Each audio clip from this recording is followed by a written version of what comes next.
Good morning students, कैसे हो आप लोग। आज अपने करने जा रहे हैं चैप्टर 3.5 का क्वेश्चन नंबर 3। और क्वेश्चन नंबर 3 को सॉल्व करने के लिए अपनों को यूज करना है क्रॉस मल्टीप्लिकेशन मेथड। अब सबसे पहले आप खुद बताओ क्रॉस मल्टीप्लिकेशन मेथड होता क्या है और उसका यूज क्यों करते हैं। अभी अपनों ने जब से चैप्टर 3 स्टार्ट किया है अपने मेथड ही सीख रहे हैं।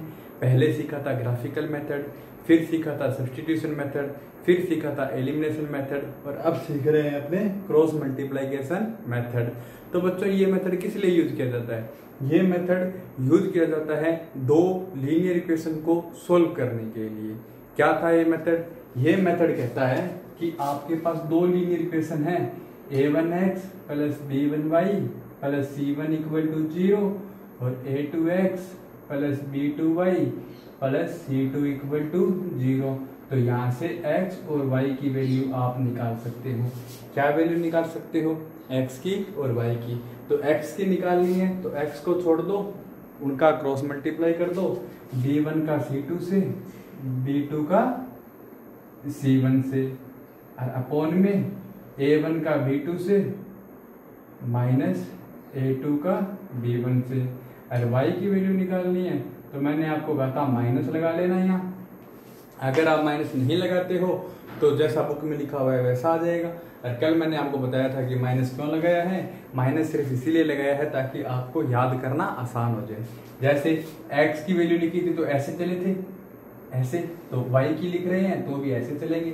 y की लिख रहे हैं तो y को छोड़ दिया a1 का c2 से, a1 का c2 से माइनस a2 का c1 से, और डिनोमिनेटर यही रहेगा a1 b2 minus a2 b1।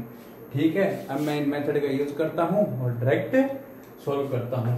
Solution करना है, कैसे करेंगे? सबसे पहले लिखे गिवन लीनियर इक्वेशन कौन सी है? 8x plus 5y equal to 9। मुझे इसको किसकी फॉर्म में लिखना है? a1x plus b1y plus c1 equal to 0। कहने का मतलब है इस कांस्टेंट को भी इधर लेके आना पड़ेगा। तो मुझे पहले इसको इस फॉर्म में लिख लेता हूँ, 8x plus 5y minus 9 equal to 0। आप इसको कंपेयर करते हैं, कंपेयर विथ जनरल इक्वेशन। कौन सी होती है बच्चों? a1x plus b1y plus c1 equal to 0।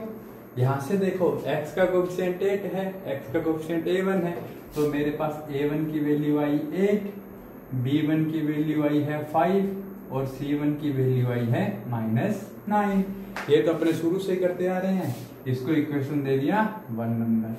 अब देखो अनदर, आपको दूसरी लीनियर इक्वेशन भी तो गिवन है ना, लीनियर इक्वेशन। दूसरी कौन सी इक्वेशन गिवन है? 3x plus 2y equal to 4। अब इस इक्वेशन को अगर अपने ध्यान से देखें तो इसको लिखना है a2x plus b2y plus c2 equal to 0 के जैसा, यानी कि ये कांस्टेंट टर्म है, इसको इधर लेके आना होगा। तो इसको इधर लेके आते हैं तो ये बनता है 3x plus 2y minus 4 equal to 0। अब इसको भी कर लेते हैं कंपेयर विथ जनरल इक्वेशन। कौन सा? a2x plus b2y plus c2 equal to 0। तो a2 कितना है यहाँ? 3, b2 कितना है? 2 और c2 कितना है? माइनस 4। इक्वेशन 2, a2 क्या है? x का कोफिशिएंट, तो a2 कितना है? 3, b2 क्या है? y का कोफिशिएंट, तो b2 कितना है? 2 और c2 कांस्टेंट टर्म है, तो ये कितना है? माइनस 4। अब क्रॉस मल्टीप्लिकेशन मेथड को यूज करने से पहले आप ये देख लीजिए कि इसका सॉल्यूशन है भी या नहीं। क्रॉस मल्टीप्लिकेशन मेथड कब लगेगा? जब लगेगा जब डिनोमिनेटर क्या नहीं होना चाहिए? 0 नहीं होना चाहिए, क्योंकि डिनोमिनेटर अगर 0 हो गया तो x की वैल्यू इनफाइनाइट, y की वैल्यू इनफाइनाइट। तो अपने पहले चेक कर लेते हैं इसका सॉल्यूशन है कि नहीं।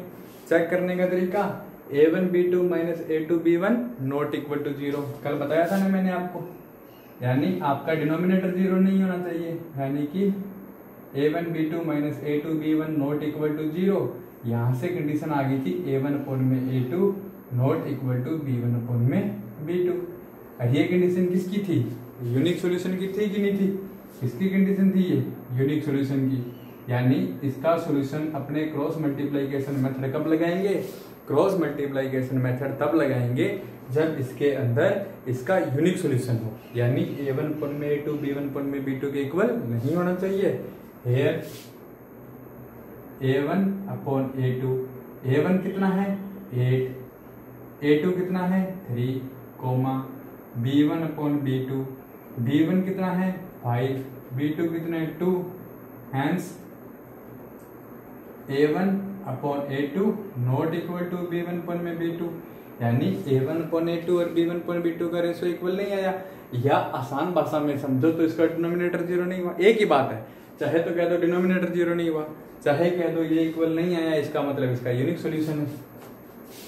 So these pairs of equations have unique solution.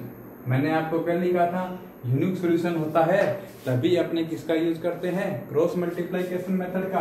तो यहां लिखता हूं मैं बाय क्रॉस मल्टीप्लिकेशन मेथड। तो आपको भी पता है क्रॉस मल्टीप्लिकेशन मेथड क्या होता है, तो आपको पता है x क्या होगा। x का फॉर्मूला मैं लिख चुका हूं, b1 c2 minus b2 c1 upon में a1 b2 minus a2 b1, b1 c2 minus b2 c1, a1 b2 minus a2 b1। याद रखना, आप इस फार्मूले का एग्जाम के अंदर यूज तब करना जब आपको याद हो फार्मूला। अगर आप माइनस की भी गलती कर लेते हो, a1 b1 c1 को भी अगर एक जगह से दूसरी जगह अलग रख देते हो, अगर फार्मूले में थोड़ी सी भी गलती होती है तो आपकी एक्स और वाई की वैल्यू गलत हो जाएगी। तो अपने वैल्यू रखते हैं। b1 कितना है बच्चों?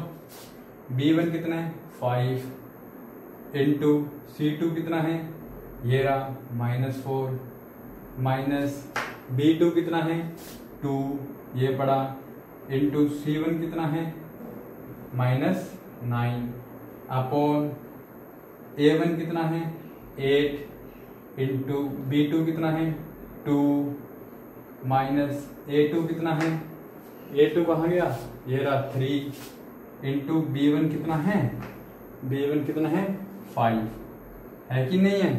देख लिए अपनों ने a1 a2 b1 b2 c1 c2 की वैल्यू रख दी। अब सोल्व कर लेते हैं। सोल्व करने में क्या मुश्किल है? 5 इंटू -4 कितना होता है -20, यहाँ माइनस पड़ा है। 2 इंटू -9 कितना होता है -18 अपॉन में क्या आएगा 8 इंटू 2 16 -5 इंटू 3 15, डिनोमिनेटर बन गया 1, ये है -20 प्लस 18, तो ये कितना आ गया -2। ये देखो माइनस माइनस क्या हो जाएगा प्लस, तो -20 प्लस 18, 16 माइनस 15 कितना होता है 1, तो y की वैल्यू कितनी आ गई -2। अब मुझे लिखनी है किसकी वैल्यू y की, तो मैं यहाँ लिखता हूँ, मेरे पास जगह कम है, आप इसी के नीचे करना, ठीक है। अब देखिए y की वैल्यू फार्मूला क्या है -a1 c2 minus a2 c1 upon a1 b2 minus a2 b1। अब आपको क्या करना है, आपको a1 b2 a2 b1 की पूरी वैल्यू रखोगे, 8 इंटू 2 माइनस 3 इंटू 5। चलो एक बार मैं रख देता हूँ, 8 into 2 minus 3 into 5, a1 c2, a1 8 c2 minus 4, 8 into -4 minus a2 3 c1 minus 9, a2 3 c1 minus 9, value रख दी। यहाँ बाहर है माइनस, तो इसको माइनस पड़ा रहने दो, डिनोमिनेटर 1 आएगा। अभी आपने किया था ना 16 माइनस 15 बन जाएगा तो 1 हो जाएगा, तो बारी बारी करने की जरूरत नहीं है। 8 इंटू -4 कितना होता है -32, ये -27, माइनस के अंदर -27, यहाँ बाहर पड़ा है माइनस, अंदर आ गया 32, ये देखिए यहाँ आ गया -32, ये +27 अपॉन में 1, -32, ये माइनस माइनस प्लस होता है ना, तो -32 प्लस 27 कितना होता है -5, यहाँ पड़ा है बाहर माइनस, अंदर आ गया -5, ये आ गया +5। अब आपके सामने x की वैल्यू भी है, आपके सामने y की वैल्यू भी है, क्रॉस मल्टीप्लिकेशन मेथड का यूज था, आपने यूज कर दिया। क्या निकली है, x की वैल्यू -2, y की वैल्यू 5। अब रख के देखो, x की वैल्यू -2 यहाँ रखोगे तो 8 इंटू -2 -16, y की वैल्यू क्या है +5, तो 5 इंटू 5 25, कितना होता है 9, और आना कितना चाहिए था 9। इसका मतलब अपना आंसर सही है। चलो दूसरी क्वेश्चन में चेक करते हैं, x की वैल्यू कितनी है -2, तो 3 इंटू -2 -6, y की वैल्यू कितनी है 5, तो +2 इंटू 5 10, 10 - 6 कितना होता है 4, और दिया कितना हुआ अपनों को 4। इसका मतलब अपनों ने जो आंसर निकाला है वो आंसर क्या निकला है सही। ऐसे अपने क्रॉस चेक कर सकते हैं अपने आंसर को, ठीक है। चलिए अब अपने क्वेश्चन करते हैं नेक्स्ट। हाँ जी बच्चों, फोर्थ का फर्स्ट क्वेश्चन अपने सामने ये है। इस टाइप के स्टेटमेंट वाले क्वेश्चन अपनों ने पहले बहुत किए हैं। मैं उम्मीद करता हूं कि ये क्वेश्चन अब आप लोगों को समझ में आने लग गए होंगे। कुछ नहीं करना, इन क्वेश्चन को देख के आपको सिर्फ इक्वेशन बनानी आनी चाहिए। अगर आप इक्वेशन को बना लेते हो तो उसको सोल्व करने के लिए तो आपके पास बहुत सारे मेथड हैं। ये क्वेश्चन क्या कह रहा था, ये फोर्थ क्वेश्चन क्या कहता है कि आपके पास जो भी ये स्टेटमेंट गिवन है इसको सोल्व करो यदि इसका कोई ना कोई सोल्यूशन है। तो अगर इसका कोई सोल्यूशन है तो इसको अपने सोल्व करेंगे, अगर इसका कोई सोल्यूशन नहीं निकलता है तो अपने को उसको सोल्व करने की जरूरत नहीं है। देखिए पहला पार्ट देखो, क्वेश्चन क्या है, ये कहता है a part of monthly hospital charge is fixed and the remaining depends on the number of days one has taken food in the mess. ये उसी टाइप का क्वेश्चन है जैसे कोई टैक्सी वाला था, एक टैक्सी वाला क्वेश्चन किया था अपनों ने कुछ दिन पहले। उसके अंदर क्या कहता था कि टैक्सी वाला कुछ दिनों का चार्ज तो फिक्स लेता है, मतलब पहले किलोमीटर का चार्ज तो फिक्स लेता है, बाद में वो किलोमीटर के हिसाब से चार्ज ले लेता है, ठीक है। इस टाइप के क्वेश्चन होते हैं ये। जैसे कल अपनों ने किया था एक क्वेश्चन 3 दिन वाला, बचे हुए 4 दिन थे कि आपकी क्लास में था शायद, ठीक है। चलो जो भी किए थे इसको ध्यान से समझना। ये क्या कहता है कि ए पार्ट ऑफ, कोई एक बच्चा हॉस्टल में रहता है तो उसको हॉस्टल चार्ज देना होगा कि नहीं देना होगा। तो वो कहता है वो हॉस्टल चार्ज को 2 हिसाब से लेता है। पहला तो चार्ज लेता है वो फिक्स चार्ज, यानी कि आप हॉस्टल में रह रहे हो तो आपको फिक्स चार्ज देना पड़ेगा x, ठीक है। फिर क्या कहता है कि जितने टाइम रहेगा उतने टाइम वो मैस में से खाना भी तो खाएगा, तो ये लेगा चार्ज ऑन फूड, ठीक है। जैसे मैं कहता हूं एक दिन अगर कोई बच्चा खाना खाता है तो उससे y रुपीज ले रहा है, अगर 10 दिन खाएगा तो 10y, समझ गए। यानी अगर मैं 1 महीने के लिए रह रहा हूँ, सोच के देखो मैं हॉस्टल में 1 महीने के लिए रह रहा हूँ तो मेरे 1 महीने का चार्ज आ गया हॉस्टल का 500 रुपये। 1 दिन के खाने के 20 रुपए हैं तो 30 दिन के खाने के कितने हो गए 600 इक्वल टू 1100, यानी कि 500 रुपये तो हॉस्टल का 1 महीने का किराया हो गया। 1 दिन के खाने का किराया हो गया मेरे पास ये 20 रुपये, तो 30 दिनों का चार्ज कितना हो जाएगा 30 into 20, समझ रहे हो। इसी टाइप का ये क्वेश्चन है, इसको अपने करते हैं। सबसे पहले अपनों को क्या कहता है, पहली लाइन बता दी, अगली लाइन सुनो। When a student A takes food for 20 days, she has to pay ₹1000। एक नाम की कोई लड़की है, वो हॉस्टल के अंदर रहती है, 20 दिन रहती है, तो उसने 20 दिनों के लिए खाना लिया तो उसने 1000 रुपये दिए, मतलब वो हॉस्टल में रह रही है तो उसने पहले फिक्स चार्ज भी दिया, फिर 20 दिनों के लिए उसने खाना लिया ना, टेक फूड फॉर 20 डेज, तो 20 दिनों का चार्ज भी दिया और टोटल मिलाकर उसने 1000 रुपये पे कर दिए। फिर आता है hostel charge, whereas student भी, एक दूसरी लड़की है बी, वो भी हॉस्टल में रहती है लेकिन वो 26 डेज रहती है। कितने दिन रहती है 26 डेज। तो ये कहती है कि अगर वो 26 दिन रहती है तो वो कितने रुपए पे करती है 1180। तो उसने भी हॉस्टल का चार्ज दिया है और चार्ज ऑफ फूड दिया है। आपको कहता है find the fix charge and the cost of food per day. तो अपने को जो निकालना है उसे कंसीडर कर लेते हैं। सॉल्यूशन, लेट फिक्स्ड चार्ज कितना मान लिया अपनों ने x rupees, and let cost of food per day. एक दिन के लिए भोजन पे कितने रुपए लग रहे हैं y।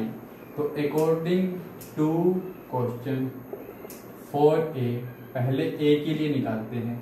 देखो a हॉस्टल में रहने गई, लड़की का यूज क्यों कर रहा हूँ क्योंकि यहाँ इसने सी लिखा है तो गर्ल है तो वो हॉस्टल में रहने गई। तो हॉस्टल में रहने गई तो उसने पहले क्या किया x रुपीज पे किया फिक्स चार्ज, मतलब क्या चार्ज करेगा ये, फिक्स चार्ज, हॉस्टल में रह रही है तो ये फिक्स चार्ज भी देगी, प्लस क्या देगी, days into charge cost of food per day equal to total charge. ये लाइन मैंने आपको समझाने के लिए लिखी है, वैसे लिखने की कोई जरूरत नहीं है। यानी कि ए अगर हॉस्टल में रह रही है तो वो पहले फिक्स चार्ज देगी, फिर वो जितने दिन रही है उतने दिनों का भोजन का चार्ज देगी, टोटल चार्ज निकल जाएगा कि नहीं निकलेगा। अब देखो ए है, ए रह रही है तो ए का फिक्स चार्ज कितना, एक्स, सबका ही एक्स होगा, ठीक है। फिर इसने कितने दिन रही है, 20 डेज, कितने दिन रही है 20 डेज, तो 20 दिनों का चार्ज। एक दिन अगर कोई भोजन करता है तो उससे वाई रुपए लगते हैं, 20 दिन इसने भोजन लिया है तो इसके कितने रुपए लगेंगे, 20 वाई या 20 वाई। टोटल कितना लिया है इसने, 1000 रुपीज, टोटल कितना लिया है इसने, 1000 रुपीज। तो ये इक्वेशन आ गई मेरे पास, x प्लस 20y, 1000 को इधर ले आऊं तो माइनस 1000 इक्वल टू 0। ठीक है, चलिए इसका साथ ही कर लेते हैं काम, इसको कंपेयर कर लेते हैं with general equation a1x plus b1y plus c1 equal to 0। तो यहाँ से a1 है 1, b1 है 20 और c1 है माइनस 1000। अब देखिए फॉर बी की बात करें, बी ने क्या किया था, हॉस्टल में रहने की, कितने दिन रहने की ये बी, 26 डेज। तो इसका फिक्स चार्ज एक्स, कितने दिन रही है 26, एक दिन पे भोजन का चार्ज वाई, तो 26 दिनों का 26 इंटू वाई, टोटल कितना पे किया इसने 1180 रुपीज। तो यहाँ से क्या आया, ये आ गया x plus 26y minus 1180 equal to 0। अब इसको भी कंपेयर करना है जनरल इक्वेशन से, कंपेयर विथ जनरल इक्वेशन, कौन सी, a2x plus b2y plus c2 equal to 0। तो a2 कितना 1, b2 कितना 26, c2 कितना माइनस 1180। चलिए ये सेकेंड। नाउ मैं मेथड लगाने जा रहा हूं क्रॉस मल्टीप्लाइकेशन मेथड। अब देखो क्रॉस मल्टीप्लाइकेशन मेथड, एक्स का फार्मूला क्या होता है, क्या बताया था एक्स का formula, b1c2 minus b2c1 upon में a1b2 माइनस a2b1। एक्स निकाल रहे हो तो एक्स को छोड़ दो, b1c2 माइनस b2c1 अपॉन में a1b2 माइनस a2b1। क्या था, b1c2 minus b2c1 upon a1b2 minus a2b1। अब आपका होमवर्क है a, b और c की वैल्यू निकाल के आप खुद सोल्व करोगे, x की वैल्यू आप खुद निकालोगे। मैंने फार्मूला भी लिख दिया है, y का फार्मूला इक्वल टू माइनस यहाँ आता है a1c2 minus a2c1 a1b2 minus a2b1। ठीक है, दोनों फार्मूले लिख दिए, y की वैल्यू भी आप लोग खुद ही निकालोगे। ठीक है, ये आपका x की जो वैल्यू आएगी वो फिक्स चार्ज हो जाएगी, y की वैल्यू आएगी वो चार्ज पर डे हो जाएगी। अब जितने भी क्वेश्चन करवा रहा हूं ना मैं, इनकी सारों की वैल्यू आप अपने आप निकालोगे, मैं सिर्फ आपको इक्वेशन बनाकर दे रहा हूं। ओके, देखिए कितना आसान क्वेश्चन है अगला। ये कहता है a fraction become 1/3 when 1 is subtracted from the numerator and it become 1/4 when 8 is added to the denominator. कहता क्या है, कोई फ्रैक्शन है, तो फ्रैक्शन है तो अपने पास क्या होगा, अपने पास उसका न्यूमरेटर होगा और डिनोमिनेटर होगा। Let numerator is x and denominator is y, then fraction क्या हो गया मेरे पास x अपॉन y। अब अकॉर्डिंग टू क्वेश्चन, अब देखो क्वेश्चन देखते हैं क्या कहते हैं। ये कहता है a fraction becomes 1/3 when 1 is subtracted from the numerator, यानी कि 1 को सब्ट्रैक्ट करना है किसमें से, न्यूमरेटर में से। ठीक है, तो according to question first part क्या कहता है, x minus 1 upon y. Fraction क्या था मेरा x अपॉन वाई, न्यूमरेटर कौन सा होता है x, डिनोमिनेटर कौन सा होता है y। न्यूमरेटर में से अगर मैं 1 माइनस कर दूं तो फ्रैक्शन क्या बन जाता है 1/3। ठीक है, यहां से देखिए 3x minus 3 equal to Y, यहाँ ये सिंबल आएगा और का, तो यहाँ से बन जाएगा 3x minus y minus 3 equal to 0। Equation first बन गई कि नहीं बन गई। सेकंड स्टेप देखते हैं, यही लिख देता हूँ बच्चों, इसके आगे आप नीचे लिख लेना अकॉर्डिंग टू क्वेश्चन सेकंड। अब कहता है it become 1/4 when 8 is added to the denominator. कहता है न्यूमरेटर को पढ़ा रहने दो और 8 को ऐड करो किसमें, डिनोमिनेटर में। तो ये रहा डिनोमिनेटर y और इसके अंदर मैंने 8 को ऐड कर दिया, तो ये बन गया 1/4। यहां से देखते हैं तो ये आता है 4x equal to y plus 8। y plus 8 का मल्टीप्लाई 1 से, 4 का मल्टीप्लाई x से, क्रॉस मल्टीप्लाई यहां से अगर निकालोगे तो ये बनेगा 4x minus y minus 8 equal to 0। ये इक्वेशन सेकंड है। इसको कंपेयर कर लो जनरल इक्वेशन से, compare with general equation a1x plus b1y plus c1 equal to 0। तो a1 की वैल्यू कितनी है 3, b1 की वैल्यू कितनी है -1, c1 की वैल्यू कितनी है -3। और इसे किससे करना है, compare with a2x plus b2y plus c2 equal to 0। तो a2 कितना है 4, b2 कितना है -1, c2 कितना है -8। देखो a1 है x का कोफिशिएंट तो 3, a2 है x का कोफिशिएंट तो 4, b1 है y का कोफिशिएंट तो -1, b2 है y का कोफिशिएंट तो -1, c1 है कांस्टेंट टर्म -3, c2 है कांस्टेंट टर्म -8। अब आपको सॉल्व करना है तो सबसे पहले यहाँ देखिए, हेयर आप क्या देखोगे यहाँ a1 अपॉन a2। मैंने आपको क्या कहा था, क्रॉस मल्टीप्लिकेशन मेथड लगाने से पहले अपने चेक कर लेंगे कि इसका यूनिक सॉल्यूशन है भी या नहीं। अगर यूनिक सॉल्यूशन है तो अपने मेथड का यूज करेंगे, अगर नहीं है तो रहने देंगे।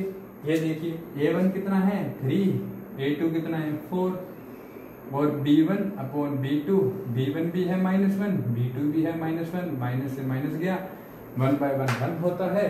तो a1 upon a2 not equal to b1 upon में b2। So these equations have unique solution, इसलिए इनका सॉल्यूशन क्या है, यूनिक सॉल्यूशन है। तो अपने करते हैं by cross multiplication method. Cross multiplication method क्या कहता है, x, अब की बार फार्मूला भी लिखूंगी ना लिखूं, चलो फार्मूला भी नहीं लिखता, आप फार्मूला भी अपने आप लिख लेना और y का फार्मूला भी अपने आप लिख लेना और सॉल्व करना, आंसर निकालना। फिर आप आंसर को इक्वेशन फर्स्ट और इक्वेशन सेकंड में रख के देखना आपका आंसर सही निकलता है कि नहीं निकलता। फार्मूला होता है, चलो बता देता हूँ, b1c2 minus b2c1 upon a1b2 minus a2b1। इसका हो जाएगा a1c2 माइनस a2c1 अपॉन में a1b2 माइनस a2b1, लेकिन बाहर क्या आएगा, माइनस आएगा। ओके, निकाल लेना, कर लेना। कल अपने करेंगे थर्ड फोर्थ फिफ्थ और अपने एक्सरसाइज खत्म करेंगे। आज अपनों ने किया फोर्थ का फर्स्ट और सेकंड। ओके बाय टाटा, कल मिलते हैं, ठीक है।